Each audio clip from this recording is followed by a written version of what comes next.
그러니까 결국에는 본질은 공급이에요. 어찌 됐든 간에. 대사하라고 온다라고 얘기했던 사람들이 지금 이제 이 장세에서 너무 이제 내 말이 맞지 하고 있는 상황이 진짜 코미디 같은 상황인데 좀 험하면 안 되잖아요. 해도 돼요? 해도 된다고 진짜? 삐 처리해드릴게요.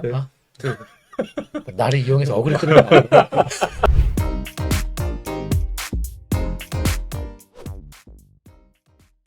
저희가 재건축 초과이익 환수제 이번에 발표가 나오잖아요. 예. 그래서 이제 그 부분이 네. 과연 재건축 시장에 어떤 영향을 미칠까? 뭐 3천만 원 하던 게 7,1억으로 늘어나고, 그다음에 기간도 앞서서 네. 기준 잡다가 뒤로 좀 밀리잖아요. 예. 이 부분이 과연 어떤 영향을 미칠까에 대한 얘기를 해봤습니다. 아시지 않습니까?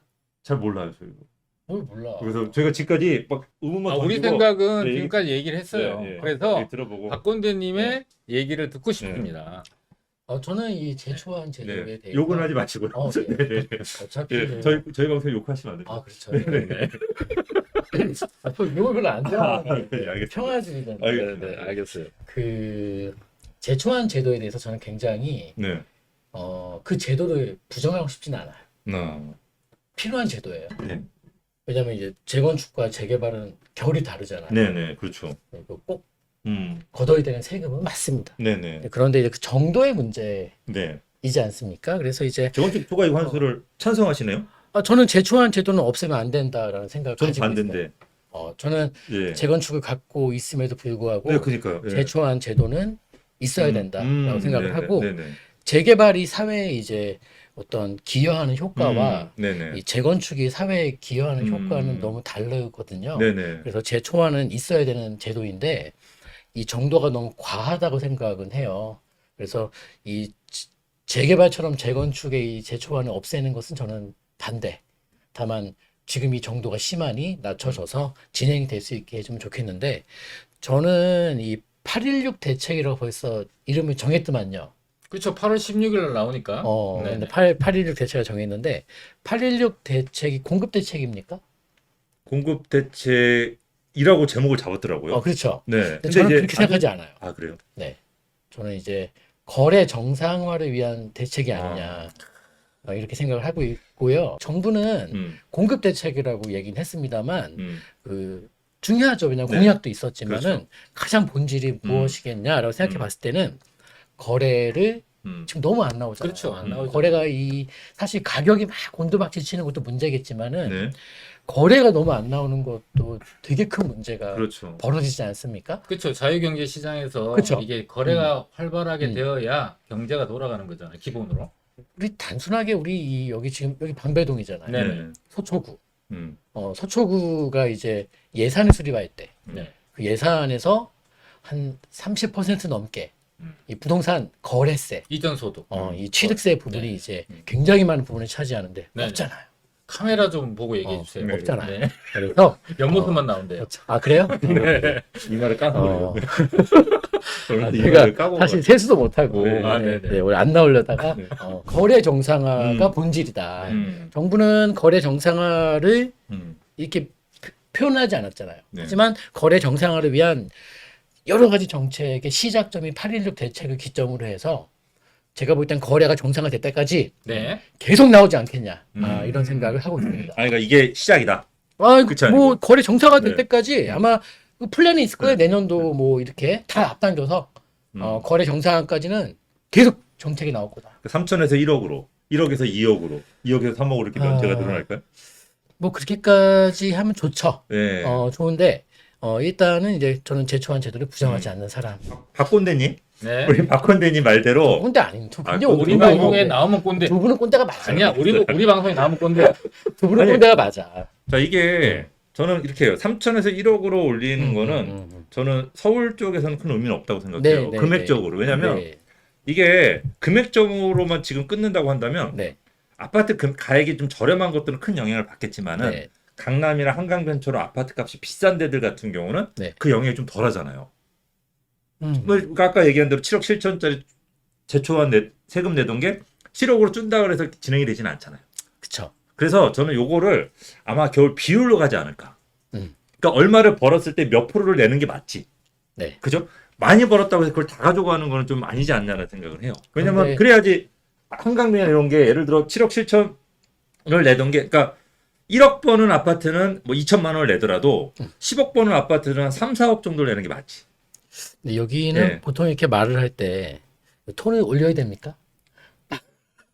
우리 마이크가 굉장히 톤이 높네요. 마이크가 좀 안 좋아서. 그런 거예요? 네. 아, 예. 그래야지 이기거든요. 그렇군요. 일단 목소리 큰 사람이 네, 장땡이에요. 리드를 가져가는. 예. 그리고 원래 스타일이 나보다 목소리 더 큰데 왜 고개를 잡는지 한테 맞으려고 이해를 못하겠어요. 그죠? 원래 목소리 나보다 더 크잖아요. 그리고 나한테 핸디 달라고 할 때는 뭐 할 때 목소리 어디가 올라가나. 근데 오늘 목소리가 되게 작으세요. 네. 중요한 건 음, 거래 정상화예요. 음. 이게 그리고 또 말씀드리고 싶은 거는 음. 오늘 뭐 주제가 8.16 대책에 대한 얘기였죠. 네네. 다 무시하고 음. 제일 중요한 건 대한민국은 이제 부동산이 전부인 나라입니다. 네. 이 부동산이 헤매는 순간 네. 온갖 정책과 음. 온갖 시스템들이 작동하게 되어 있습니다. 그래서 네. 여러분들이 이제 그 지금부터 하반기 내내 보게 되실 겁니다. 그래서 이제 일단은 제초안이 이번에 발표함으로써 네네. 아파트 수요는 좀 살아날까요? 이거 가지고는 수요가 생긴 어렵죠. 그런가? 그럼요. 예. 저도 수요가 살아날 걸로 생각하지 않는데 근데 만약에 그래도 내 집 마련을 생각하시는 분들은 그래도 요 타이밍에 해야 되지 않을까요? 올 하반기, 음. 내년도 초, 음. 연말 연초 음. 문이 열려 있다. 그렇죠. 근데 저는 우리가 뭐 급매물을 잡거나 음. 되게 매수 타이밍 하기에 이렇게 보편적으로 좋은 시기는 연말 연초. 근데 지금 이렇게 보면은 너무 급매가 보여요. 음. 그거는 올 여름이라도 저는 문제가 없다. 이렇게 보고 이렇게 말씀드릴 수 있는 것은 이 8.16 대책을 논하기 전에 이 정말 지금 대세 하락이 시작된 거냐. 여기서 저는 이제 갈린다고 봐요. 모든 생각과 선택들이. 네. 근데 저는 대세 하락이라고 지금 보기 어려운 상황이다. 네. 거의 그냥 부정하고 있어요. 그래서 대세하락이요. 대세 하락이 아니다. 음. 그렇게 보고 있기 때문에 대세 조정기? 조금 긴 조정은 맞아요. 근데 이제 대외 변수, 이제 미국 금리 인상이라는 게 조정과 겹치면서 더 강하게 올 뿐이지, 그렇게 해서 연말 연초에 잡으시고, 지금부터라도, 정말 이건 누가 봐도 급매가 맞다. 알아야 중에, 그런 건 잡아도 된다. 일단 요즘 특히 뭐 양극화라 그래가지고 네네. 서울은 그래도 좀 공급이 부족하니까 괜찮은데 네. 지방 같은 경우 좀 많이 사람들이 네. 흔들리잖아요 지금. 우리가 건축비나 이런 게 엄청나게 뛰잖아요. 네. 이게 사실 건축비가 뭐 수치상은 뭐 5% 7%지만 실제로 한 20% 뛰었어요. 1년 사이에. 더 뛴 것 같아. 그 인건비도 더 뛰고 있고 그리고 이게 문제가 뭐냐면 더 뛰고 있다라는 거예요. 저기 어깨 좀 펴시래요 조금만. 그래요? 그래서 뛰고 있다는 게 문제인데 이 공사비가 차지하는 비중이 네. 서울 같은 경우는 적어요. 네. 이 땅값이 워낙 비싸니까. 네네. 근데 지방 같은 경우는 공사비 차지하는 비중이 70%인 아파트들도 되게 많다는 얘기예요. 네. 근데 그 70%인 공사비가 20% 30% 뛴다라고 하는 거는 이게 어마무시한 일이거든요. 그래서 요점이 뭡니까? 그래서 저는 그 대세 하락이 아닐 수도 있다라는 거. 그러니까 공사비가 뛰면서 지방 아파트도 저는 가격대가 그러니까 지금 흔들리지만 받쳐주게 되는 거고 서울 같은 경우는 공급 부족으로. 그래서 이게 양극화가 아니고 삼극화가 벌어질 가능성이 높다. 그래서 약간 수도권 공급이 많은 네, 수도권은 예, 조금 네. 힘들더라도 그렇죠. 지방은 나중에 원가 때문에 네, 네. 따라 뛰고 서울 같은 경우는 공급 부족으로 뛰면서 그 중간 지역이 힘들어지는 좀 조정이 되는 이런 시기지 않을까라는 생각을 하는 거예요. 지금 이제 금리가 막 오르면서 음. 거래는 안 되고 집도 안 팔리고 왜 새는 또 왜 이렇게 안 나가고 뭐 하나 마음 편한 게 없잖아요. 네. 전쟁에다 막 그냥 뭐 전염병에 또 15만 또 넘었더만요. 그리고 뭐 물류 대란에 그냥 식량난에 그냥 뭐 이건 죽자는 거죠 이제. 네, 네. 너무 어려운 상황이잖아요. 그런데 이런 상황에서 이 상황이 진짜 무서운 상황인 것인가? 이것보다 좀 더 무서운 상황이 있습니다. 그것보다 좀 더 무서운 상황. 금리도 안 올라요. 부양책이 계속 나와요. 온갖 부양책. 사라고 양도세 안 받겠다. 그런데 값이 빠져요. 이게 진짜 무서운 거거든. 지금 그런 상황이 아닙니다. 근데 이제 그런 경우는 왜 그러냐면은 기본적으로 이제 수요 공급에서 공급이 단기적이든 뭐든 간에 좀 받쳐줄 때 아무리 부양책을 써도 가격이 이제 반응이 보이지 않을 때 그게 진짜 무서운 거지. 지금 상황에서 수요 공급이 본질이지 금리 인상이 본질이겠습니까? 이제 그런 생각을 하기 때문에 지금 상황에서는 이제 여러분들이 사실 작년 10월 기점으로 꺾였지만 본질이 바뀐 건 없다. 근데 단기적인 요인들, 이 외부 요인들이 많이 생긴 건 맞다. 이런 생각을 하기 때문에 뭐 이게 그만해요? 우리도 채널에서 모르겠는데 우리도 어. 채널에서 기본적으로 네네. 부동산 시장에 가장 큰 영향을 주는 거는 수급이다. 아, 그쵸. 수급이죠. 모든 수급이죠. 경제 활동에서 기본은 수요 공급인데 네네. 지금 현재 많은 사람들이 심리적으로 흔들리는 게 이제 막 나와 있는 금리 인상이나 인플레이션들이 워낙 뉴스를 거의 다 도배하듯이 이렇게 하다 보니까 사실은 수급인 건 알고 있는데 흔들리잖아요. 그러니까 원래는 본질은요. 이게 본질이에요. 보세요라고 해주면 보이지. 자각을 못 하고 있어. 항상 망각해요 우리가. 껍데기에 집중하지. 제가 우리 박병천님이 얘기하신 내용을 좀 잘 새겨들어야 되는 이유가 예전에 저희가 12년 전 정도 같이 방송을 할 때 뭔 소리 하는 우리가 이제 박병천님이 강남의 아파트들 네. 20억 간다고 그 당시에 서울 아파트 평균값이 4억대였거든요. 그래서 그랬을 때 연말 정도였을 거예요. 맞아요. 그래서 저희가 다 미쳤다. 어떻게 아파트가 20억을 가냐? 라고 했더니 혼자 그렇게 강남 아파트 무조건 20억 갑니다. 여러분도 사야 됩니다라고 얘기했을 때 많은 조롱을 이겨내고. 그때 황현 대표가 옆에 있었어요. 황현 그죠? 지금 여러분 황현의 뭐 제목 뭐지? 같이 했는데 우리 셋이 그렇게 뭐라고 해서 20억은 너무 심하지 않냐? 15억으로 해라. 그래서 그때 10억을 자기 점점 목소리를 자기 양보했었어요. 근데 지금 보니까 40억이 넘어. 네. 그러니까 그때 야 이 박병찬님 말씀이 맞았구나. 그때 내가 박병찬님 말을 따랐으면 더 큰 기대가 그때 됐을 제일 텐데. 크게 웃지 않았습니까? 맞아요. 제일 맞아요? 웃었어요. 맞아요? 맞아요. 아, 그래요? 정말로 이분이 정말로 시대를 앞서가는 분이라고 생각을 합니다. 그때 이제 또 우리 그때 황현 대표님도 생각나요. 황현 대표님이 광교가 판교처럼 가격 뛸 거라고 했을 때 저희 세 명이 다 비웃었어. 황현 대표님 다 비웃었어요. 나중에 황현 대표님이 아니라고 안 될 거라고 자기도 했다가 나중에 그렇게 됐잖아요. 바로 수긍했죠. 그죠? 그래서 야, 이 전문가들이 보는 시각, 네. 그죠? 하나씩 네. 장점들이 있잖아요. 음. 그 시각들은 정말 맞다라는 그때 한번 네. 느꼈어요. 그래서 네, 지금 네. 우리 박병찬님이 하는 얘기가 여러분들 무슨 말인지 잘 못 알아들으시더라도 다시 한번 보시고 이게 맞다. 왜냐면 저도 그때 못 알아들었거든요. 근데 나중에 시간이 지나니까 맞더라고요. 지금 왜냐면 20억 불렀는데 지금 40억, 50억 가잖아요. 60억 가잖아요. 예. 그죠? 그래서 야 진짜로 아, 탁월한 식견을 가지고 있다. 제가 그때 느꼈었습니다. 이게 참 외로운 직업인 것 같습니다. 네, 맞습니다. 온갖 조롱과 무시와 맞아요. 맞아요. 악플과 네. 어, 근데 본인도 그때 아닐 거라고 또 얘기했잖아요. 조금만 마음 상하게 하면 바로 글이 네, 달리거든요. 그래서 예. 우리가 이제 대책 8.16 대책 두 번째로는 재건축 안전진단 기재 완화 네네. 얘기가 나오고 있어요. 네네. 그죠? 지금 현재 50%의 구조 안정 비중을 한 20, 30%로 낮추겠다라고 하고 있는 거거든요. 네. 그리고 이제 주거 환경 비중을 15%에서 30%로 비중을 늘리겠다. 네. 그런데 근데 네. 구조 안정성이 뭐고 주거 환경이 뭐죠? 예를 들면은 이제 우리가 이제 늘 느끼고 있는 주차, 그다음 층간 소음, 또 이런 거 뭐 그 침수 피해, 위험성 이런 것들이 주거 환경에 영향을 미치는 부분이잖아요. 네. 근데 구조 안정 같은 경우는 말 그대로 아파트의 구조적으로 못 살 정도로 무너질 우려 이렇게 이해하시면 되는데. 그러니까 환경은 상관없이 무너지지만 않으면 재건축 안 해주겠다 였네요. 그렇죠, 그렇죠. 지금까지는. 네네. 근데 이제 그게 바뀐다는 거죠. 그게 이제 비중이 좀 더 줄어들고 음. 이제 비중을 주거 환경 쪽에다가 더 높이겠다 이렇게 이해하시면 그 얘기인 되고요. 거죠. 근데 그게 구조적으로 보면은 콘크리트는 50년간 더 단단해지고 50년이 지난 때부터 이제 점점점 약해지거든요. 그러니까 사실 구조적으로 안정이 위험해지는 거는 옛날에 이제 조립식이라든지 특별한 공법을 한번 시도해 봤는데 그게 안 맞았을 때 예를 들면은 상계주공 8단지 같은 경우가 조립식으로 졌다가 연한도 채우지 않았는데 재건축이 돼서 아파트가 됐잖아요. 저는 또 다른 얘기. 두 가지만 얘기하고 싶어요. 네. 네. 따분하다는 얘기 하지 말고요. 그 얘기는 아까 했고요. 네. 그 지금 이 뭐 수치 정권별 이 재건축 요건에 대한 수치를 봤잖아요. 공급 뭐 2024년, 5년, 6년도 이제 공급 극악한 공급 가뭄 얘기했는데 그거를 막기 위해서 지금 이렇게 하고 있는데 못 막습니다. 무조건 오고요. 그것은 그 현 정부나 차기 정부를 우리가 원망할 수 없는 이유는 서울시의 경우에는 이 기본적으로 이 재개발 재건축의 지정권자 우리 서울시장 우리 박원순 전 서울시장 떠나셨죠.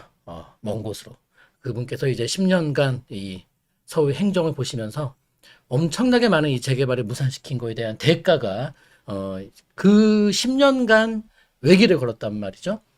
그래서 이제 그거에 대한 문제점들이 피할 수 없는 현실로 이미 저는 시작이 됐다. 반영되고 있다 이렇게 보고 있기 때문에 공급 이 가뭄에 대한 문제는 피할 수가 없다 이렇게 일단 말씀을 좀 드리고 싶어요. 네. 아니 이게 재밌는 게 이제 한쪽에서는 안전진단을 완화시켜가지고 재건축 지정을 하게 해준단 말이에요. 그러면 이제 재건축 지정이 진행이 되다가 결국 막히는 거는 초과이익 환수에 막히는 거잖아요. 서울은.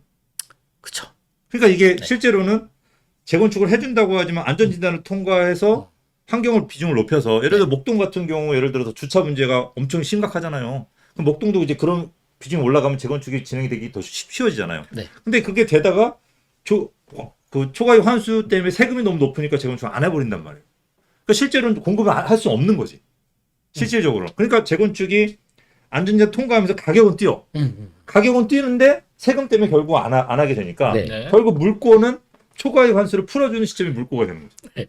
그죠? 이게 안전진단 통과는 결국 재건축 가격만 올리는 네. 현상만 벌어질 것 같아요. 그러니까 제 초안은요. 이번 이 정도 완화해줘서는 강남에서의 공급은 기대하시면 안 돼요. 그렇죠. 어림도 없는 소리고요. 그냥 그 확실하게 갈 수 있는 거.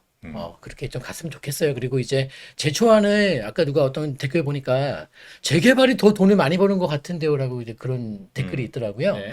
재개발은 그 도시 기반 시설에 기여하는 사업이라고 보시면 되겠고요. 재건축은 도시 기반 시설에 사실 기여하는 부분이 너무 적어요. 오히려 상대수가 늘어나면서 기반 그쵸. 시설에 압력을 더 그렇죠. 그러니까 제 초안은 그 재개발은 없고 재건축에 있어야 되는 게 맞는 거예요. 그렇게 이제 이해하시면 좋겠고요. 또 뭐 더 바랍니까? 뭐 더 해야 됩니까? 이게 안전진단을 통과시켜준다고 해가지고 네. 결국 뭐 서울에 공급이 늘어나겠냐 도심에 그 얘기죠. 그러니까 어차피 윤석열 정부에서 우리가 뭘 기대합니까? 저도 별로 아니 그게 아니라 정치를 잘하고 못하고가 아니라 이 정부는 준비하는 정부예요. 맞아. 다음 정부가 여기서 무슨 과실을 맞아, 기대합니까, 맞아, 여러분? 맞아. 말도 안 되는 소리예요. 그러니까 심한 뿌리는 거예요. 일단은 제초안으로 막혀 있지만 안전진단을 해서 제초안은 한참 후에 얘기니까 시작을 시키겠다는 거예요. 출발만. 그게 이 윤석열 정부 5년 동안 할 수 있는 것 뿐이고 맞아. 과실이 차기 정부에 열릴지 차차에 열릴지는 알 수 없는 거죠. 이 정부는 준비하고 그냥 지나가는 정부라 이렇게만 보시면 돼요. 그럼 이 정부 내에는 서울의 공급은 크게 기대하면 안 되겠네요. 거의 불가능하다 봐요. 지금 내년도만 해도 신축 아파트 단 한 세대도 없는 자치구가 굉장히 많이 있습니다. 서울 시내에. 새 아파트가 한 세대도 못 들어서는. 이게 말이 됩니까? 수요는 단기적으로 금리든 뭐든 움직여요. 반응을 띄어요. 네. 하지만 공급이라는 것은 그렇게 단기적인 반응을 띌 수가 없잖아요. 그래서 문재인 정부 5년 동안 계속 수요 억제책만 썼다 끝났잖아요. 사실요. 막판에 공급 증가책은 공급 뭐 이거 했지만요. 그러니까 결국에는 본질은 공급이에요. 어찌 됐든 간에. 대세하러 온다라고 얘기했던 사람들이 지금 이제 이 장세에서 너무 이제 내 말이 맞지 하고 있는 상황이 진짜 코미디 같은 상황인데 좀 험함하면 안 되잖아요. 해도 돼요? 해도 된다고 진짜? 삐 처리해드릴게요. 나를 이용해서 어그리 끄는 거 아니야? 들켰다. 들켰어. 어쨌든 그래도 이 안전진단 강화 통과 자체가 네네. 재건축 시장에 영향은 좀 미치긴 하겠죠. 굉장히 많이 미치겠죠. 예, 진행이 안 되든 왜냐면은 제초안까지 아니라 출발시키면은 음. 되게 시장이 반응을 많이 보일 거예요. 그렇죠. 초반에. 저거 시작되네. 그리고 제초안까지는 시간이 많이 있으니까 바뀔 수 있는 가능성이 있을 거야. 라고 하면서 거래가 조금이라도 돌 수 있는 이거 지금 다 거래 정상화를 위한 정책이라니까요. 그렇죠. 공급 대책이 아니라니까 맞아요. 지금 이게요. 그리고 가격이 올라서 거래되겠네. 왜냐면 제초안이 낮아졌기 때문에 조합원의 이익이 늘어났잖아요. 근데 사실 뭐 정부가 바라는 거는 가격 상승보다도 거래만 좀 되라. 아마 지금 집 안 팔리시는 분들보다 정부 이 당국자분들이 속이 더 타지. 속이 더 타죠. 맞아. 거래가 이렇게 안 나오는데 지금 맞아. 지자체들 다 손 벌리고 중앙 정부한테 쌀 배급해달라고 손 벌리고 있어요. 그러니까 거래가 안 되면은 이 악순환 꼴이 어떻게 할 거야? 이거? 지자체를 움직이는 재원이 마련되지 않아요. 근데 재건축만 거래되고 기존 아파트는 또 거래가 안 되면 어떡하죠? 근데 기존 아파트는 말입니다. 일단은 우리 재건축과 신축이 사실상 이 손바닥과 손등처럼 한 몸이듯이 걔 가면 이거 가는데 팔이 안 따라갑니까? 이거 가는데 이거 가만히 있을 수 없잖아. 하잖아요. 네. 원래 말투가 그래요? 원래 말투가? 원래 일단은- 원래 마트로 돌아온 거 같아. 일단은 또 네네. 대충 하면 안 되는 거예요? 최선을 다해야 됩니까? 아주 재밌었어. 아, 예, 예. 재밌어서. 아, 그렇죠. 우리 박병찬님이 결론 잘 내주셨어요. 우리가 윤 정부가 준비하는 거다. 그죠? 뒤를 위해서. 거래 정상화가 거래 정상을 위해 준비하는 네. 거다. 근데 거래 정상화라는 단어를 공급 정상? 거래 정상? 거래 정상화를 쓰고 거래 싶은데 거래 정상화라는 말을 굳이 쓸 필요가 없는 거예요. 정부 입장에서는 뭐야 부동산 뭐 이렇게 값 띄우기 그렇게 좀 떨어지니까 그렇게 막 속이 상하냐 뭐 이런 얘기 들을까봐 거래 정상화라는 말을 안 쓰고 있고 공급을 더해서 더 안정화시키겠다고 하지만 본질을 쭉 읽어보면 다 거래를 시킬 수 그렇죠. 거래를 유도하는 그러니까 결과적으로 나오죠. 이 정부가 출범하면서 이제 그 대표적으로 표방했던 게 시장 기능 정상화잖아요. 시장 기능이 결과적으로 어려운 말이지만 사고 팔고 쉽게 해주겠다는 거 아니에요? 우리 부자병법의 박병찬님. 네, 네, 그죠? 네. 강남의 아파트가 20억 간다고 했던 부자병법의 박병찬님. 지금 60억 갑니다. 60억. 자, 우리 박병찬님 출연해 주셔가지고 네. 정말 우리 탁월한 성견 지명으로 많은 말씀해 주셨고 또 다음에 이제 우리 816 대책도 네. 정확하게 결론을 내주셨어요. 그죠? 준비하는 거다. 거래 활성화를 위해서 준비하는 거다. 앞으로 다음 정부는 앞으로 터질 거다. 거래 활성화. 이 좋은 말씀 해주셔가지고 저희가 이제 좋은 내용 잘 정리가 된 것 같고 네. 자 저희는 여기서 그만 물러가도록 하고 다음에 혹시 시간 되시면 또 나와주시겠습니까? 집에 가는 길이잖아요. 네. 네, 택시비는 저희가 아, 드릴게요. 여기 차가 많이 막혀서 이 길로 잘 안 다니는데 알겠습니다. 네, 한번 나오겠습니다. 다음에 또 시간 되시면 제가 한 번 더 모시고 네네. 네, 핸디 많이 드릴게요. 네. 모십시오. 그때는 여기 네. 좀 이렇게 조그만 그릇에 네, 조리퐁 좀 담아주면 좋을 것 같아요. 알겠습니다. 뭐 예, 심심하시네요. 듣기 싫은데 던지고. 예, 알겠습니다.